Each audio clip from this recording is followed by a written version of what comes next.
मेरा नाम है राज सिंह। मैं अक्सर जंगल पहाड़ दूर के गांव में जाता रहता हूं। जब मैं गांव में रहने वाले लोगों को करीब से देखता हूं तो मैं ये समझ नहीं पाता कि एक वोट से शहर में रहने वाले लोगों को स्वास्थ्य, शिक्षा सब कुछ मिल जाता है और गांव वालों के एक वोट की कीमत गरीबी, भुखमरी, पलायन और अशिक्षा क्यों है?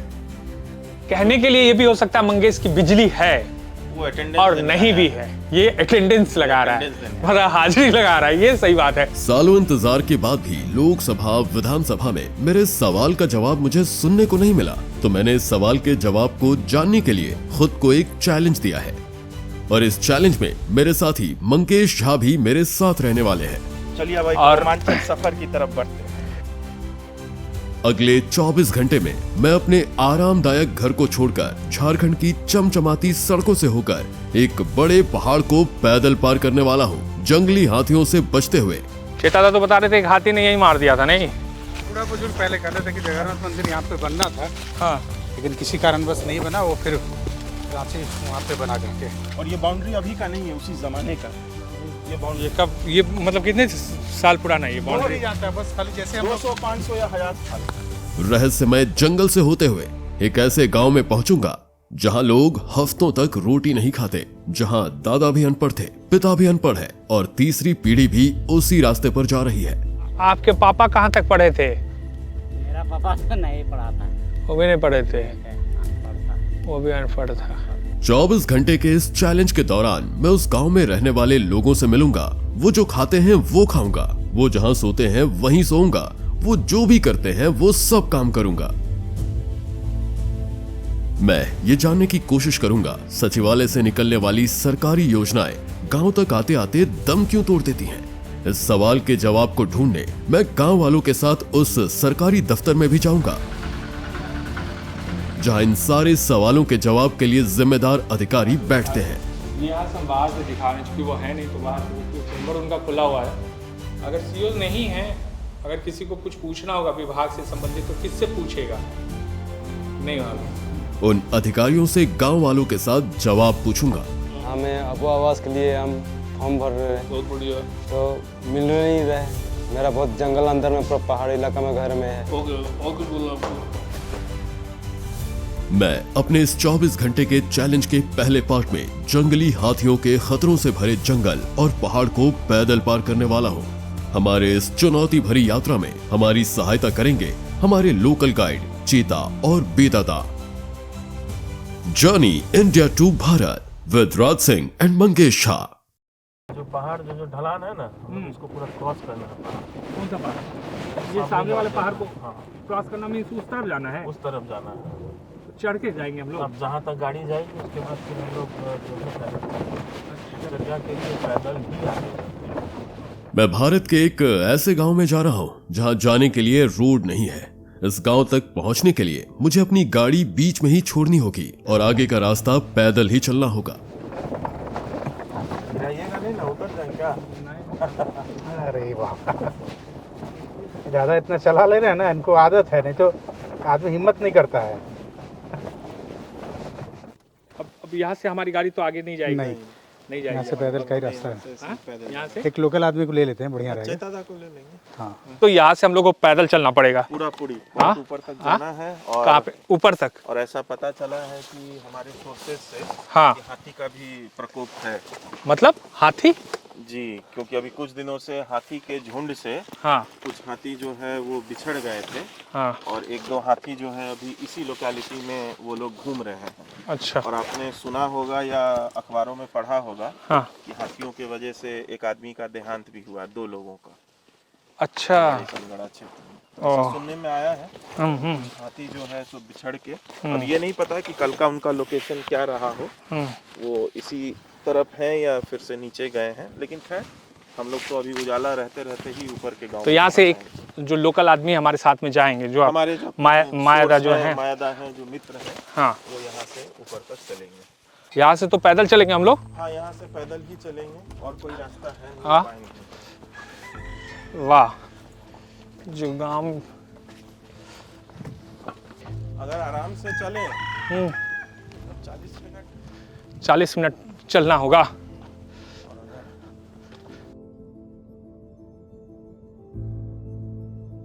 थक जाएंगे। थोड़ा बहुत हाँ थोड़ा बहुत तो जरूर। हाँ, लेकिन जो लोग ऊपर रहते हैं वो रोजाना ऊपर से नीचे आते हैं इसी तरीके से। हाँ, चल के आते हैं। दूसरा कोई संसाधन है नहीं। हाँ, ज्यादातर लोग चल के ही आते हैं।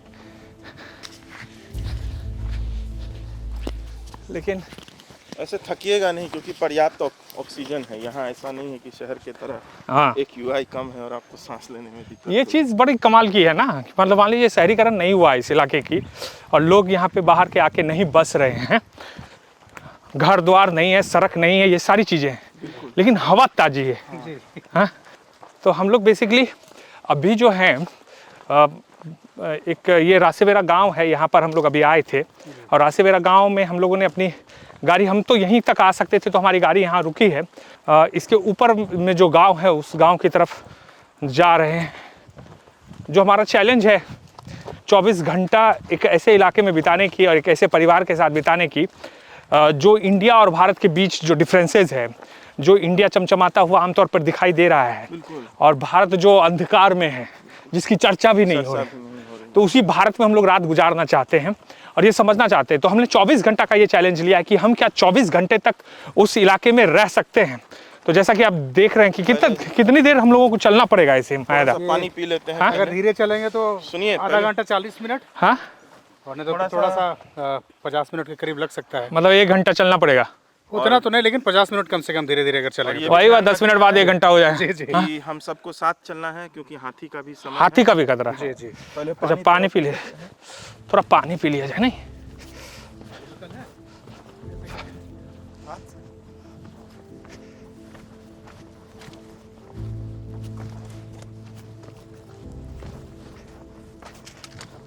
लोग यहीं का पानी पीते क्या? यहीं का पानी पीते हैं। ये एकमात्र संसाधन है हाँ, पानी के लिए। ये अपने आप में हम लोगों के लिए तो चैलेंज है ही, लेकिन एक जो अभी हम लोग जस्ट अपनी यात्रा शुरू ही किए हैं, लेकिन मेरा मन इतना खुश हो रहा है।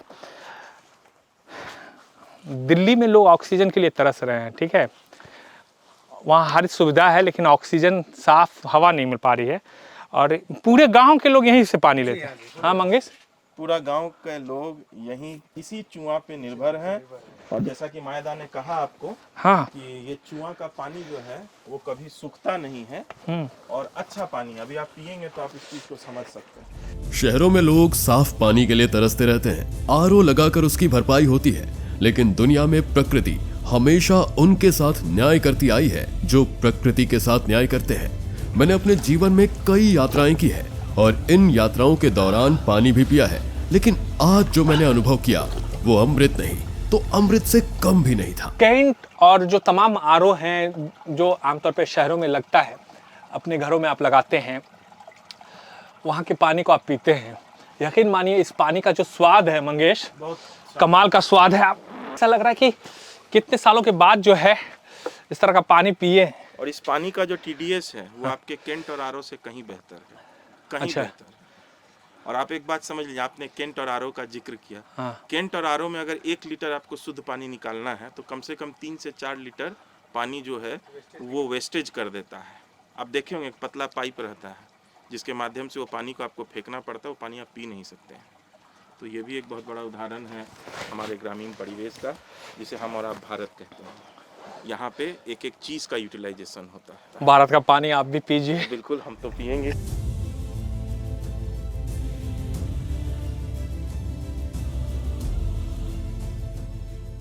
पानी तो दिख गया, लेकिन ये समझ में नहीं आ रहा कि इसका सोर्स क्या है, आखिर ये पानी कहाँ से आ रहा है।